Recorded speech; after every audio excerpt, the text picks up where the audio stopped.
we're going to go ahead and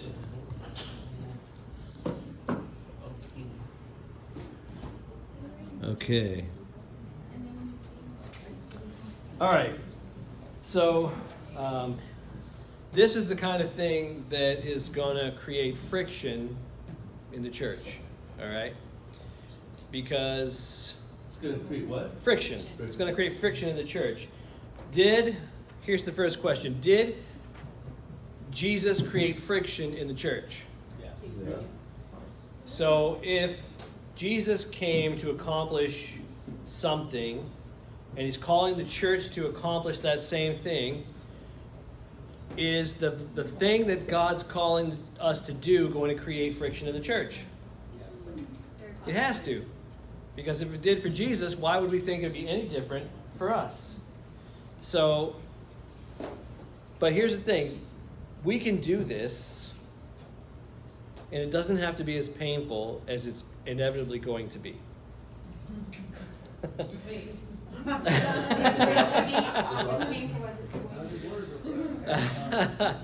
We can do this, and it doesn't have to be as painful as, unfortunately and inevitably, it will end up being. Because no matter what you think or say or do, there are always going to be people that only hear what they thought you said. And they only can envision what they think you mean. And it may not be. And then there's others that outside of that, they just don't want to do that. And they want to believe that the mission will be accomplished in a different way. That they can participate in the kingdom of God without actually being participants in it. And that's just the way it is. So I'm just kind of giving an opening here to this presentation, because this is just about how we can get the church to move again and not be so institutionalized. And that's one of our biggest challenges, is the institution that we've turned into. So why a movement is the first question I have. And here is my answer. All right, did I show you guys this picture last time? I remember your daughter before, so. All right, so I may have showed this one, but this is why, because, and I just love this picture because it's dear to my heart, because we want to reach the unchurched in a post-Christian world. We just want to reach the unchurched, period. And my daughter happens to fall into that category as an unchurched person in a post-Christian world. So this is our friend Spring. She's part of our microchurch.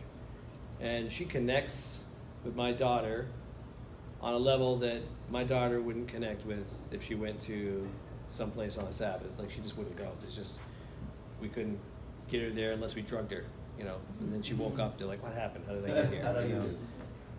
Just not a place she wants to be. But we want to reach people like her, and that's not going to happen how we do things right now. So let's just take a look at what works and what doesn't work, okay? So this is really an example of two methods. One is a movement method, and the other is an institutional, we'll say institutional method. And we can, thank Constantine for the institution, because he basically, I listened to something recently. I'll tell you, there's a lot of similarities right now between what happened with Constantine and how he came to power, and then what ultimately happened to the church, is what is happening right now with Donald Trump and what could potentially happen with the church. I'm not getting political. Just saying, when you look at world events and things like that. Are you making a comparison between Donald Trump and Constantine himself? Yes. No, I'm not saying specifically of Donald Trump himself, but what people are making him, okay, and how they're talking to him, and because basically what happened with Constantine was the people saw that Ellen White writes about it, that the religious leaders of the time saw that he was the guy that could bring it all together for us. He was the guy, so we put him in place, and we're going to bring us back to prominence again. And that's exactly what happened. And there's a lot of things going on right now that no president has former president or whatever, a presidential candidate, has been this friendly with the evangelical and the Christian, powerful Christian leaders of this country as probably Donald Trump is.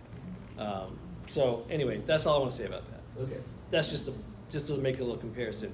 The idea is that the reason you don't want that is because Constantine brought church and institutionalism into this thing, and it became something God wasn't trying to do. And so in the time of the apostles, the red line, the church was doing what? It was just growing dramatically. Like they were turning the world upside down. When you look at the early Seventh-day Adventist church, when it began not as an institution, but as a movement. And the church was growing faster than any other denomination in the country. And we've talked about that already, right? You know, they would come and ask, why is it, you know, we talked about settled pastors, all that kind of stuff. Because the people were doing the work. The people were making disciples. The people were actively involved in the mission.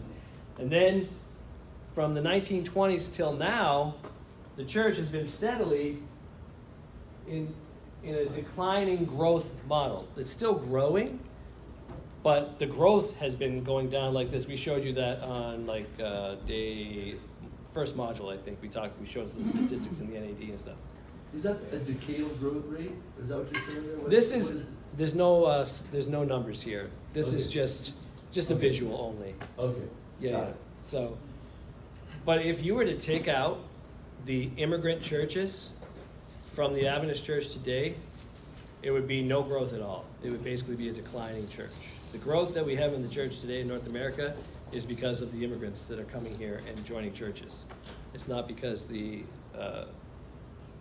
I know people get upset if you say indigenous. We're not indigenous, there were people here before us. For the sake of people who were born here, raised here, a few generations, whatever. If you just have those churches, we're not growing at all. We're dying. So thank God for the immigrant churches that are raising our numbers and giving us the growth and stuff, and people are being won to the kingdom. But you see two things that are happening that were good, and you see one bad. And so we need to figure out what happened with that. Why is that the case? So we moved from focus on spirit and people to focusing on institutions and professionals. Is basically what happened.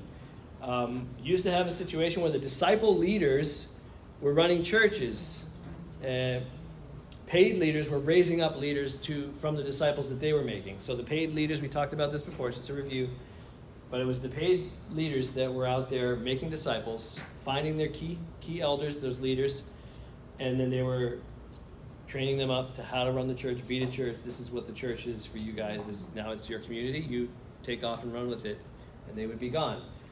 Well, once the 1920s hit, Ellen White was dead and all that stuff, we started to switch to paid leaders running the churches. And members were growing spiritually weaker, and disciple making turned into a program, and it just wasn't working. And everything was starting to be based on knowledge and what can I get? How many people have you ever run into somebody at church and they'll tell you like, "Boy, you really fed me today," or maybe worse, they'll say, "You know, you're not feeding me, Jerry, Pastor Jerry. You're not feeding me. I just don't feel fed when I come to your church." Have you ever had somebody say that to you? Maybe there's only two other pastors here. I've actually had somebody say not those exact words, but something like that to me before, and it's like, "Thanks for letting me know.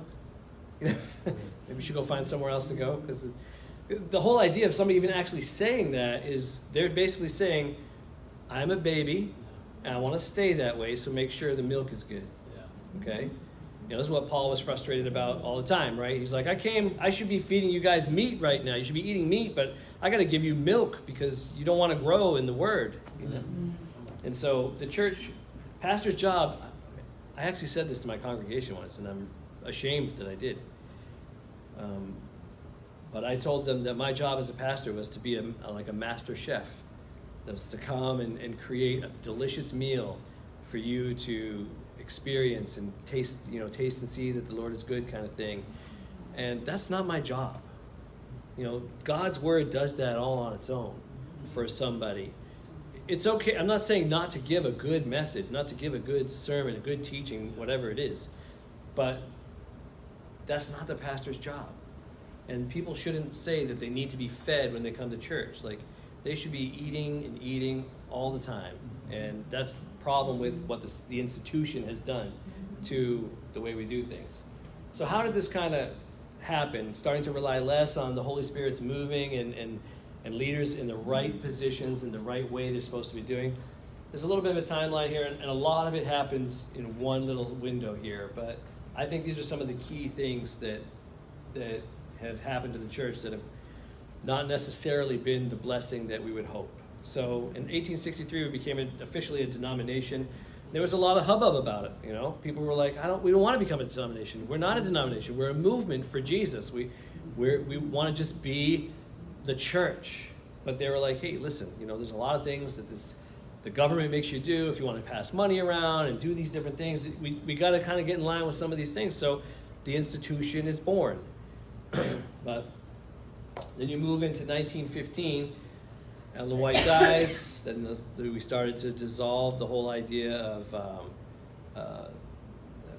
no pastor dependence, and we started to shift towards pastor dependence. Everyone wanted a pastor at their church because they wanted to hear a good sermon, and maybe a lot of introverts or whatever, and they didn't like talking with groups and whatever, so they just wanted somebody to talk to them. Then you get to 1932, and man, we voted to make an official church manual. Mm-hmm. So the manual comes, that had been popping up for a while before this, but people were like, we need a church manual. And people were like, we don't need a church manual. As soon as you do a church manual, then you have all these things, and everything's a different situation, and you can't really make a manual for. And how many times have you had a little battle with a member, like, that's not what the church manual says. Right here in the church manual it says this, but you know that what you're trying to do is what God wants you to do, and it's the right thing to do. So we get caught up in this thing. Now, I don't know how we could have done it without one. I think we could have. I probably could have come up with a lot of ideas of how we could have done it without one, but we got it. So, same year they printed it, and then they started getting it out, and all the churches started getting it. So now all the board members have church manuals, and now everybody knows this is exactly what we're supposed to do, just like this. And so people start following this booklet. No matter what your context is, no matter where you are in the world, no matter what country you're in, it's the same manual, which blows my mind. And then in that manual, they have a section on baptismal vows and membership. How many pages do you think that should be?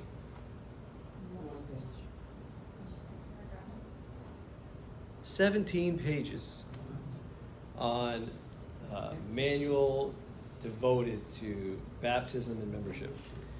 So there's this whole giant section on all of that. So it just things start to become more rigid, and people are like, well, if it says it this is the official. It's not just a church manual, it's the official church manual. We have to do exactly what this says. But I'm not so convinced that is the best idea. I got some friends who are like, let's have a party and don't say that. You're going to say that out loud, aren't you? See, you're talking about book burning. That's what he's about to say. I didn't say it. No, I said it for you. It was a friend. It was a friend. It really was a friend. It wasn't me. I wasn't necessarily disagreeing with him.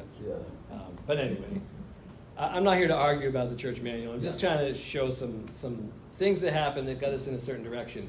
So from 1936 up until now, there's just been ongoing. It's always changing. They're always adding and removing and adding and removing and rewriting and adding and removing and rewriting. And the problem with this is, it's like reading instruction manuals to your tomato plant. Because the church is a living organism.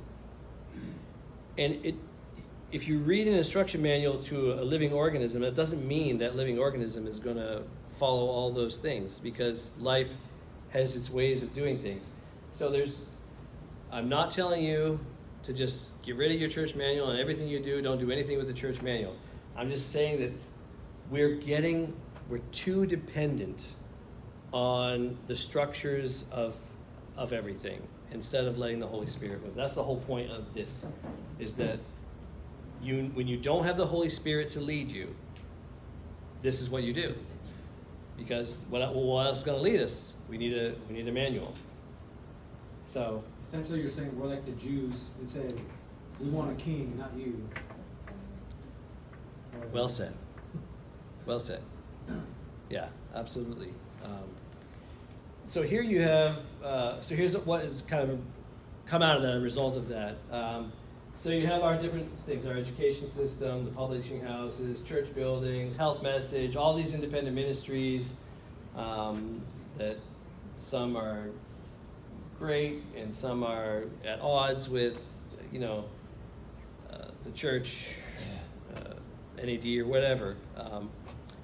But the mission of the church began to be outsourced to all these things.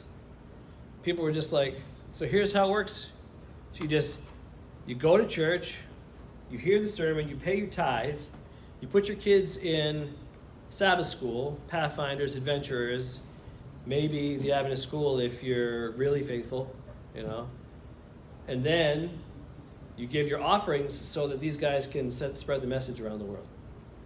And this is kind of what happens, that we just outsource everything that God gave us to do as individual disciple makers, and this is the result of institutionalism. So here's what the great danger of the institution. Okay, again, this is not a call to tear the institution down. I shared this in our Monday morning worship, and Mark Woodson was in here with us, and he amened through much of this presentation, but he did say after the end, we need to have a conversation so that we're all on the same page, because it's a lot of stuff to think about. The institution starts to put the mission into subjugation, rather than the institution being subject to the mission. So here's what happened. Constantine came on and put the mission of God under his authority and his control, and then picked his priestly leaders to make sure it all gets carried out. That's what institutions typically end up doing. They put that thing that they're trying to do under its subjugation. But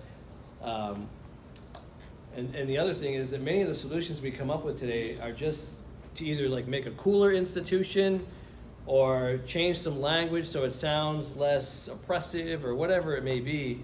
But we're not getting to the root of the problem, and that's that people are not invested in the mission of their own calling in their own life to make disciples and do those things. So this is what happens to a regular church. Did you guys know that every organism that doesn't reproduce eventually what? Dies. Every church has a life cycle. The only way to keep that life cycle going is to reproduce. If you don't reproduce, you will die. There's no way around that. So the church starts out with the movement, it develops, it gets some structure, it starts to maintain that, then it begins to stagnate, it starts to go down, and we usually try to rescue the mission and the structures here. So like, what can we do to make this happen? So that's my big fear about this residency, is that we spend all this time and the churches try to rescue the mission through the structures that we put in. And if you guys leave here after these 6 modules and that's what you get, then I did a big failure. So I hope that that's not what you guys will walk away with. I don't have a problem with structure. I like to build things with structure and figure it out. Like, I need a little bit of a system to kind of figure out how I want to do things.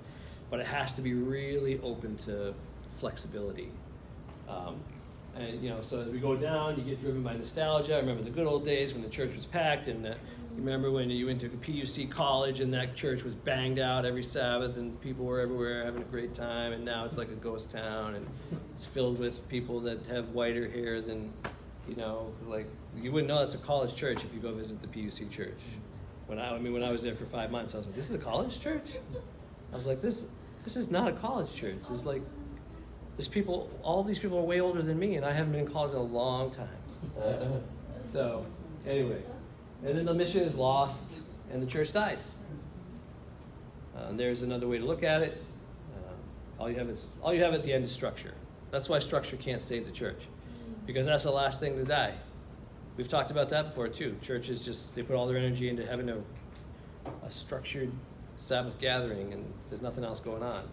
That's how you rescue the mission, by reproducing. You got to reproduce in order to rescue the mission. Yeah, go ahead.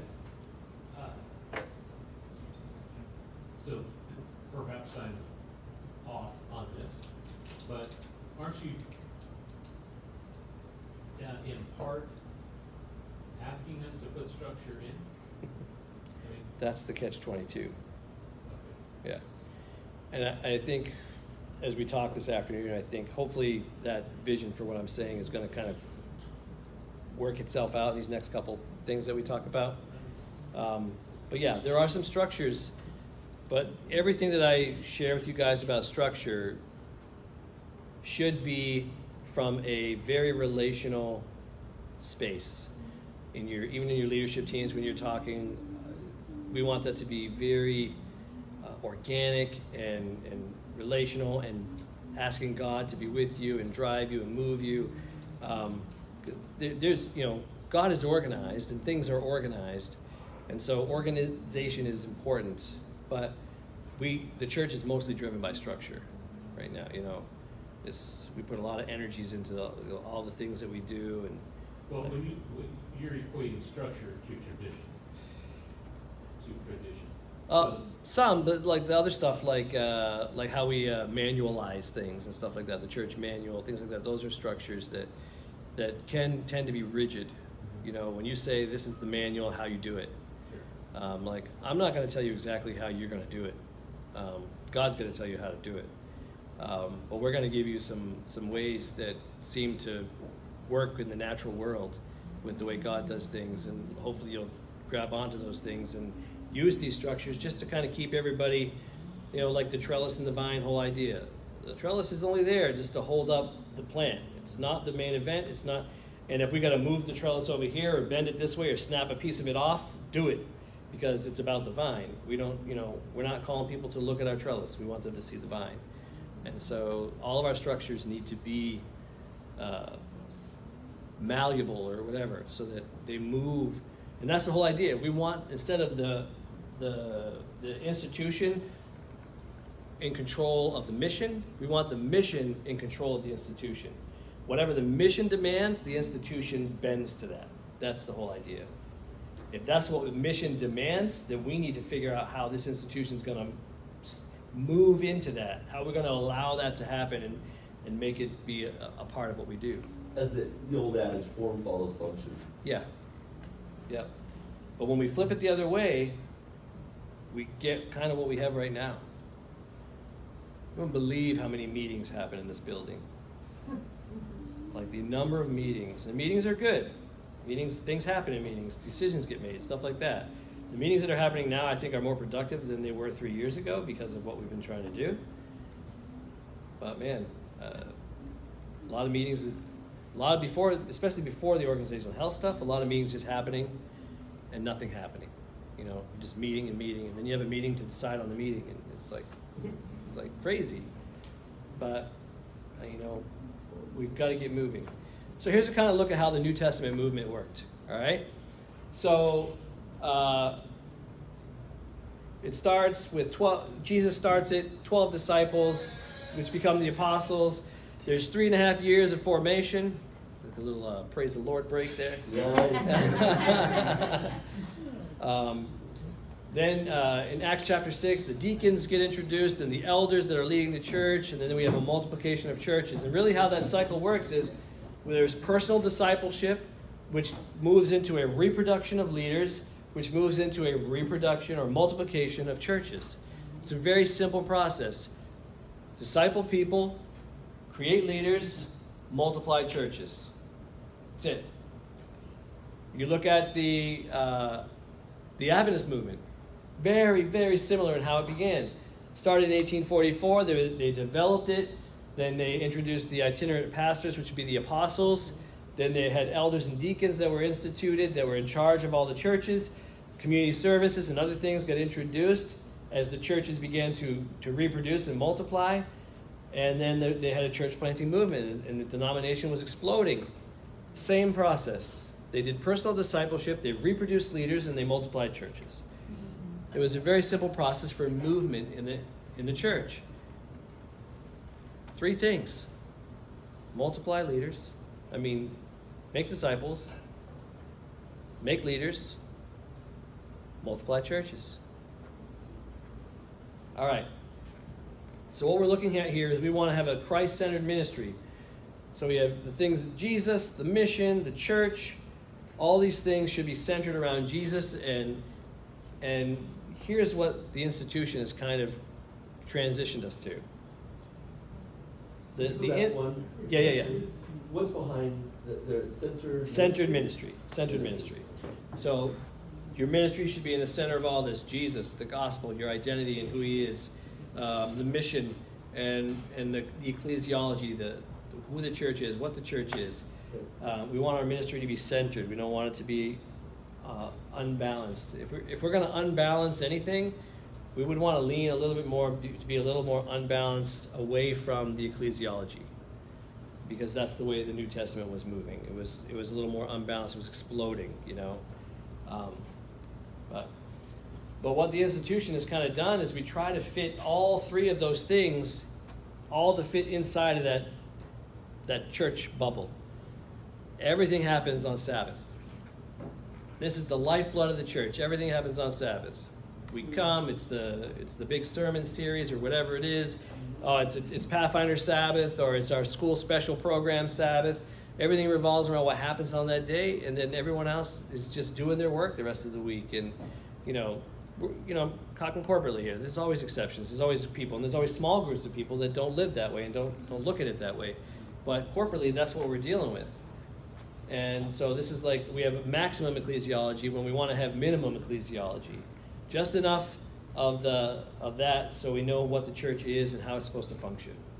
So I'm not going to worry too much about this. This is the four corners of a multiplying culture. You have the vision, which is Christ connection, gospel saturation, three messages, all that kind of stuff. You have your values, which are, Jesus Christ is the central theme of everything, personal responsibility to the mission, and that I am my brother's keeper, to have that understanding. Then you have the strategies, which are train disciple makers, train leaders, this is the phrase that I use now, it's train microchurch leaders and plant cooperative networks of microchurches in specific areas. And then structures. The pastor's role is the equiper, healthy organizations, small companies, networks, and then team-oriented cultures. So this is like the four corners. And in the midst of it all, you have the great controversy going on, And the devil's trying to do his work, but we're trying to just follow Jesus. So here's how we can look at it. So again, this is movement mentality. And this is becoming a big, God is moving, guys. I'm telling you right now. God is moving. And He's moving in the small places. He's moving in the small places. He's moving everywhere, but it's more noticeable in the small places. I was just showing Manny. Last Sabbath we had an atheist at our house worshiping with us. Nice. He wasn't technically worshiping, but he was there and he was comfortable. He was videotaping us and sending it to his fiance, and another guy who I just met him for the first time. Both felt the same. It was like, God is doing something right now. People want connection and community, and it starts here with just the way Jesus did it, with making disciples. So again, we're going to talk about two pieces. Our last two presentations today are going to be the train and attach for disciple making. But it's all about making disciples. And so you make disciples, you find those leaders, then you're reproducing leaders. You're reproducing yourself in a way, and then you're going to multiply. Those leaders will then make disciples and then reproduce churches. And here's the kind of people you're looking for as a leader. I like what Patrick Lencioni says, actually. I thought it was great. Hey, let's just keep it with the theme of what we're doing with organizational health, because it fits for leaders. These are the kind of people you want. You want people that are hungry, okay? When you're thinking of a leader, hungry people always are looking for more things to do, more to learn, more responsibility to take on. Those are hungry people, all right? And humble, Great team players lack excessive ego or concerns about status. Humble people are quick to point out contributions to others and slow to seek attention for their own. Okay? And then smart. Smart simply refers to a person's common sense about people. It's about having good interpersonal skills and being able to read the room. So if you have somebody that has these three qualities in their life, these are people you would want to consider to have as leaders. I'm reconsidering now. I should have put these three presentations this morning because after lunchtime it's like, woo, it's like the pasta fog. The pasta fog is rolling in.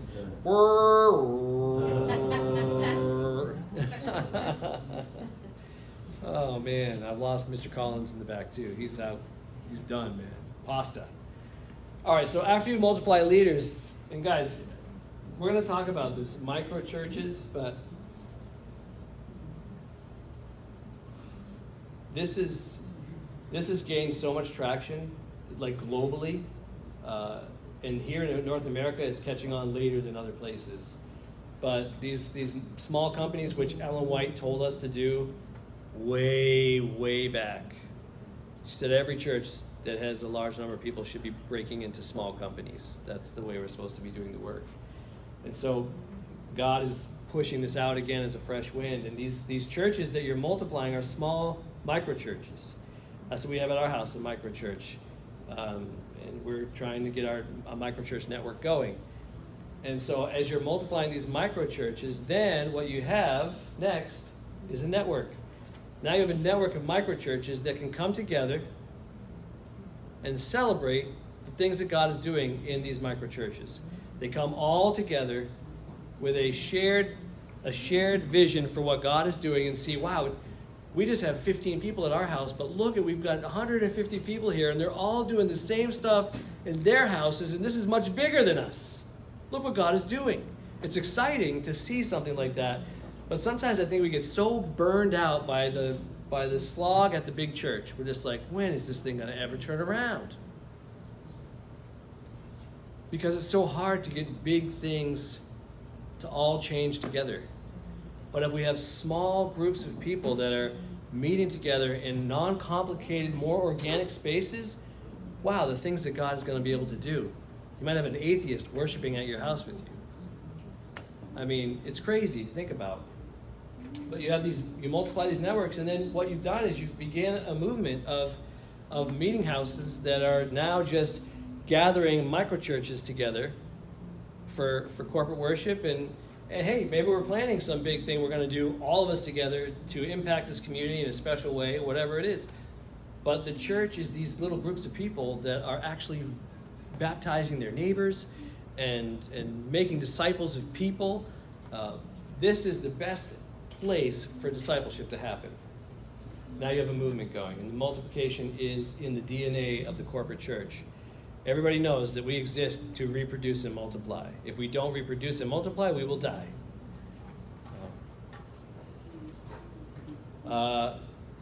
So we have 3 main initiatives here. In my department, this is all I do. We have disciple making. That's find your leaders. Find your people that God's leading you to. And then have those leaders take on disciples. Once they've been with you and know what they're doing, then you're going to say, now you need to find somebody. God's going to lead you to your disciple. And then from there, they're going to create more micro churches, because those leaders that you've made, they're part of your micro church. They're growing. You've got your church building in your house. Then those leaders, when it's time, you reach critical mass, got to go. We're going to send you out. We're going to prepare you and send you out. You're going to multiply churches. And then from there, you're going to have enough of those multiplied. Now we have a hub space. Now this is for either one. It could be for planting or for an existing church to start having micro churches meeting outside of it, still keeping the other people that aren't ready for that or interested in that yet, but you have these things happening, and they're going to start hearing the stories. They're going to start seeing the work that God is doing in our neighborhoods, instead of just hearing about what is happening at that building every Sabbath. And then from there, the church revitalization, that is all about getting the churches to get back to this.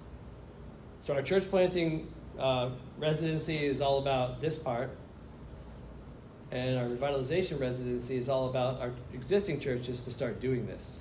So are you saying that people in the church, like our existing church, that would want to meet in a home church and include their neighbors, Mhm. would do that, and then how often would you meet in the shared space? Oh, you just, I mean, if you're doing it at your church, if your church is doing it, you're doing it every week, because you can't just shut that down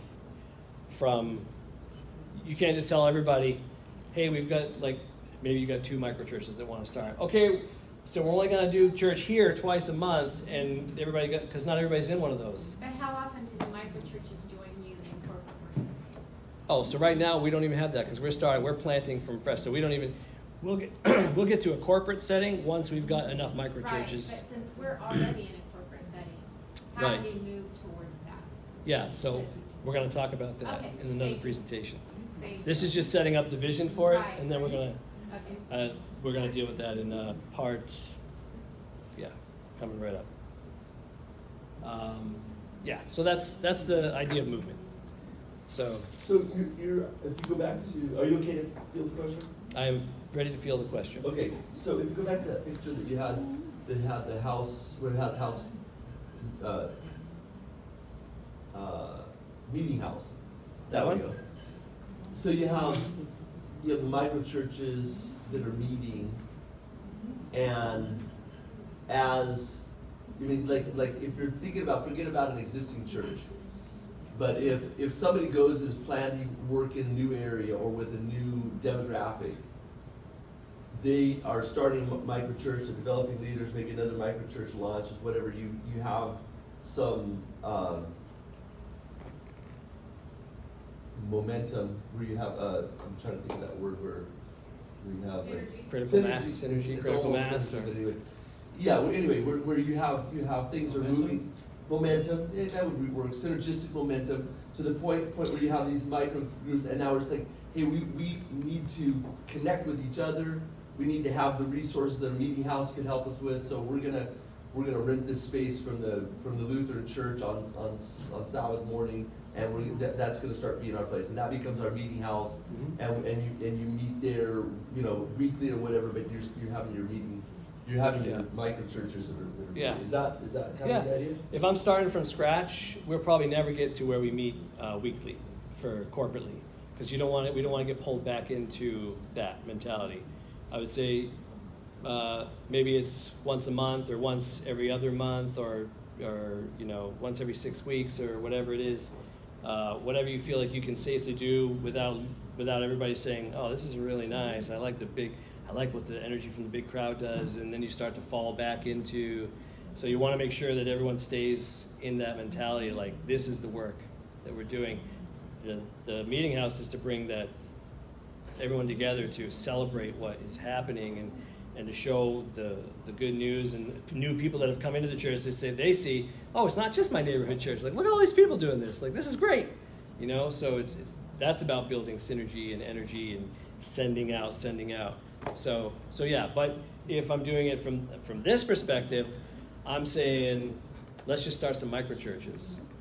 Then I'm saying, maybe we talk about, okay, we're going to start saying one Sabbath a month is micro church Sabbath. And what we'll do is, this is just one idea. You could talk about 1,000 ideas. But what we'll do is, we're going to let people know that on this Sabbath every month, you're going to notice that there's less people here. Because some of them have started little groups in their homes. And if you would like to do that, we're going to show you how to do that. We're still going to have our stuff here. It's maybe it's going to be more of whatever you do. Come up with whatever the idea is. But you have that one Sabbath a month is the micro church Sabbath. Everybody stays at their houses and they just do things. So whatever, it could be a lot of different things, but just ways to keep the momentum going, getting the mentality away from when you're doing it the first way we said, you're trying to keep people from getting sucked into that. And when you're doing it from this perspective, you're trying to move people into getting out of this being the primary thing, where the church work is really happening there in the neighborhoods. So you can be as creative as you want, but just gotta get a feel for what's happening in the church to know what's the best way to do this. I couldn't tell you because I'm not there, and you would know better than anybody else. But Good. One last question. yeah, Synagogue. So the synagogue obviously was a fishing pond where Paul would go first to the Jew, then to the Gentiles. So the synagogue was a place where believers would gather. They were believers in Yahweh, not Yeah. necessarily a Messiah. Yeah. But there's people there that continue to meet there. Paul and others, as long as they weren't kicked out by the non-messianic Jews, they would meet there. That was a gathering place, and so that's one of the things that I think I see in 180, where you have kind of five levels. It seems like kind of that synagogue, or it's a synagogue